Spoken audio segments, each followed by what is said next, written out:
Hello, my name is Margaret Adele, and welcome to the Battle of the Underconsumption Challenges, where I am pitting 4 different challenges geared towards helping readers tackle their giant TBRs against each other and helping you decide which one is the best for your needs. Because no, we're not going to try to decide one ultimate winner. All 4 of them have pros and cons, but one of them might be just the thing you're looking for to finally get a better hold on your stuff. So that you're controlling the stuff and the stuff isn't controlling you. First up is the oldest and the least structured, and that is shop your shelves. In all honesty, calling this a challenge is a bit of a stretch. It's actually more like a general SEO term if you just kind of want to focus more on your own books rather than a challenge with rules and a goal. In fact, there's not really any unified setup to this when I was searching up this term, because I do remember it from pretty far back. I think this is the oldest underconsumption challenge we have on this list.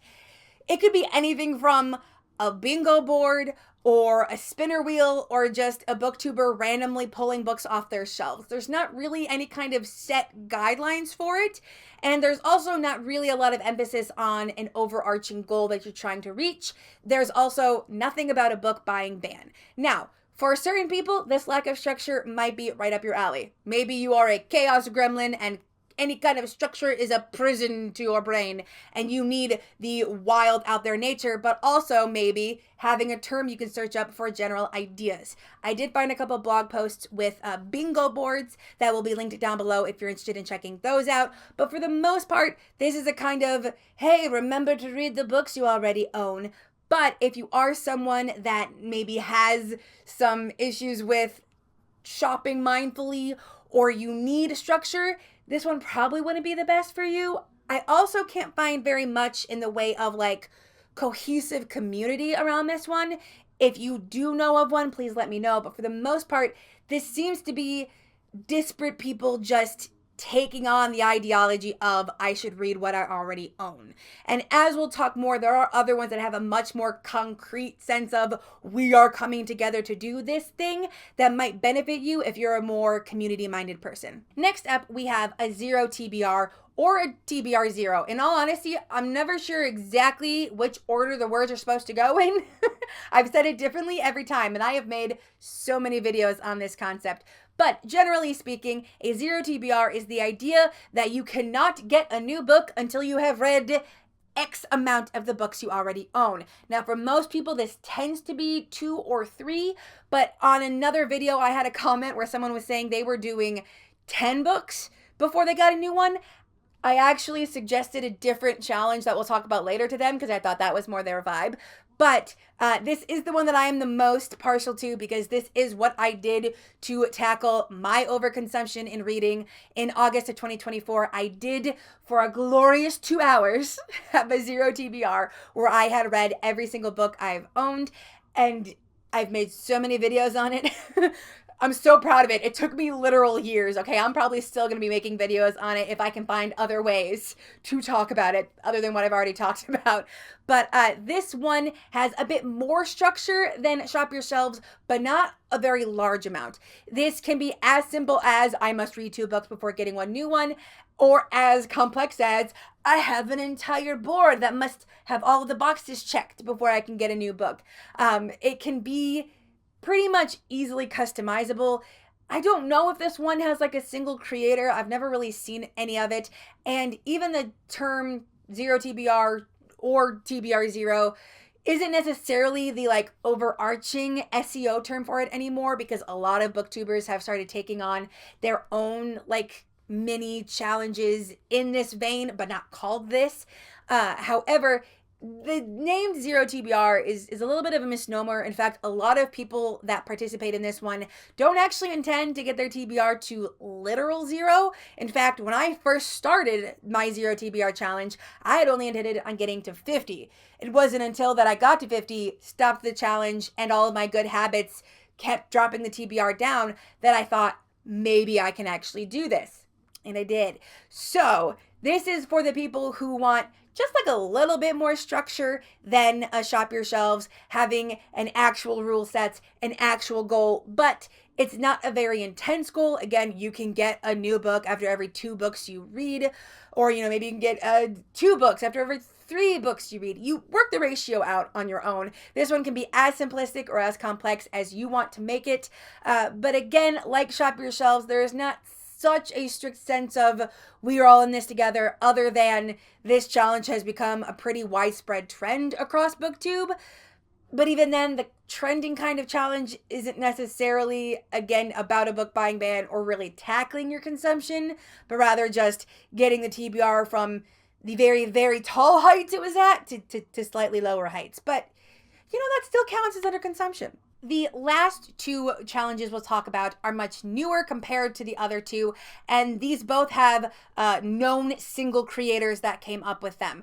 Now, this first one that we're going to talk about, I'm kind of bummed I didn't find out about sooner, like back when I was still tackling my TBR, because I would have definitely tried this one. Unfortunately, there wasn't any feasible way for me to participate this time around because, my TBR is at 10 right now. Not really a reason to participate, but that is Read What You Own, created by the YouTuber who I believe is both booktuber and true crime YouTuber Criminali, who starts this challenge every November where you are on a book buying ban until the challenge is met. And these come with medals or ranks or tiers or whatever you want to call them that specify the amount of books you have to read before you are essentially off of the challenge for the season. So for tin, you have to read 10 books or 2,500 pages. For bronze, you have to read 25 books or 6,250 pages.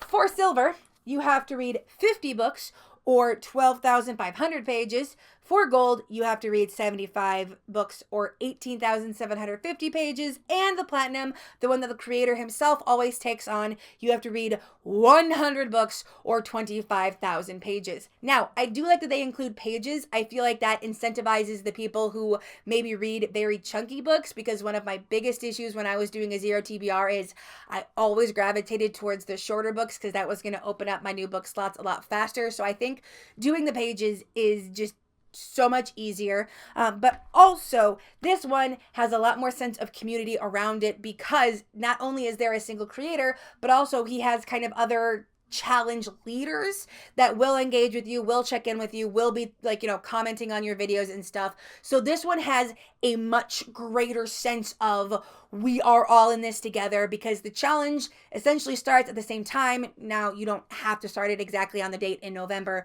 You can come in later, but there is that kind of swell of it is time to go do the thing. And I feel like that sense of community could be very helpful for people. And also having a short-term goal that you come back to regularly could also be pretty nice if you want some structure and then you want to be let go of the structure.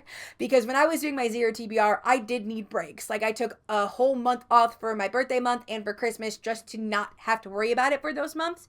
But for Read What You Own, if you maybe read a lot and you hit that 25 books only a couple months into the challenge, you're off the hook until the next season starts. So if you're someone that really goes and fits and starts, and there's certain times where you're ready to race through all your books and there's other times where the structure is too much, this one might be the one for you, where you can just do little sprints towards tackling it and then not have to worry about it.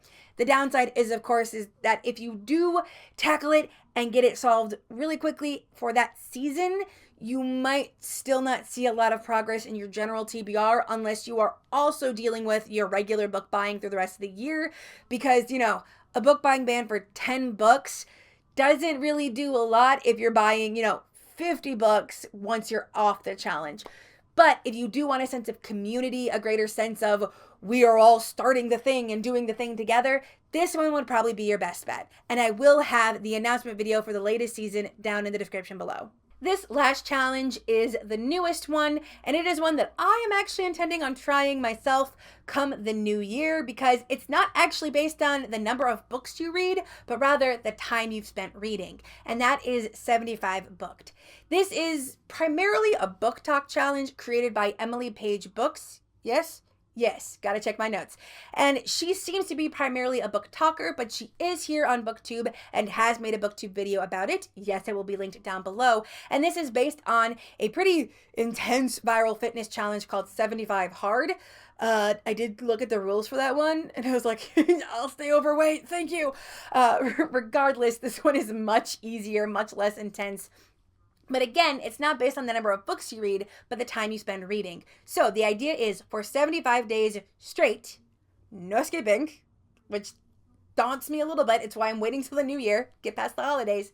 You read twice a day for 45 minutes. 2 45-minute sessions. Now, audiobooks do count, so it can be on your 45-minute commute. If you got a really long one, audiobook, that counts. 45 minutes of doing housework with an audiobook, that counts. It does specify that one of these 45-minute sessions must be somewhere not your bed. It must have some level of movement, even if that movement was to walk to the couch. No bed rotting here, which not a big deal for me. I rarely read in bed anymore anyway. But it also involves drinking water. Yes, during one of these sessions, you must drain a water bottle completely. And actually, now that I'm talking about it, I'm thirsty. I've been talking for so long. Now, usually I'm actually not that thirsty. Since I got my insulin resistance under control, my thirst has been cut in half. I'm a fake bisexual now. I don't need multiple drinks with me. But regardless, if you are someone that like really needs that reminder to hydrate or die straight, this could be the one for you.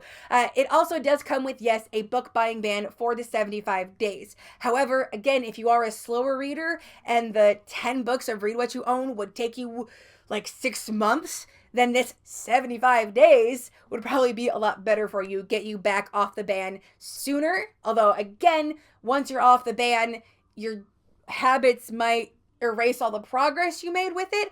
But I also just think that this one would help in creating healthy habits regardless, getting out of bed, drinking water, and just focusing on reading, making reading a big priority. And of course, the creator states in her video that there are a lot of different ways you can take these rules. Like I mentioned before, my TBR is very small. I don't need necessarily a book buying ban, but I can instead say, okay, I am only going to get books from these specific sources for these specific challenges rather than a blanket ban. There is also a requirement to track your reading in some way, track your challenge, which I feel like in this point in time with the internet reading culture, almost feels like a superfluous rule at this point. Like I can't think of a single book girly I know of that's not obsessively tracking their reading. It's just part of the culture at this point. But if you wanted to start that habit and you haven't before, this might be your best bet. Like I mentioned before, it's only 75 days, which compared to how you've been treating the other challenges, for example, a Shop Your Shelves or a Read What You Own or a Zero TBR, they are meant to be much longer term. The season of Read What You Own lasts a year. A Zero TBR generally is meant to last until you've hit your goal. Shop Your Shelves is more of a general ideology. This one comes with a very short time frame with a very solid endpoint. And so if you just want to try out a consumption challenge, an underconsumption challenge, this might be your best bet, especially if you're more of a book talk person. I'm not, book talk scares me, but if you are, you might find that community sense. There's not much community over on BookTube quite yet. Who knows? Maybe it'll grow. I did find other people other than the creator talking about this challenge on BookTube, and of course now I'm talking about it. So if you have seen other senses of community on the internet around this challenge, please let me know. It's literally the latest one I found. I found that less than a week ago. So I do not consider myself any kind of master on this challenge, but I am excited to try it in the new year.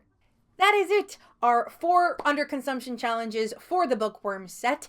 Have you heard about any of these? Have you attempted them? Are you in the middle of an attempt? Would you want to try one of them, and which one would it be and why? I would love to know. Like I said before, I am partial to a Zero TBR, but I am excited to try that 75 booked. If there are any others that I don't know about, please let me know. I literally found 2 out of the 4 of these within the last 30 days. I was shocked that Read What You Own has been going on for 5 years. Just shows how decentralized BookTube is. So if you know of anything else across any reading platform, be it BookTok, BookTube, Bookstagram, Book Blogs, please let me know. I am always game for finding more mindful consumers fighting back against capitalism. It's my whole jam. But with nothing else to say, I hope you have a wonderful day and a marvelous tomorrow.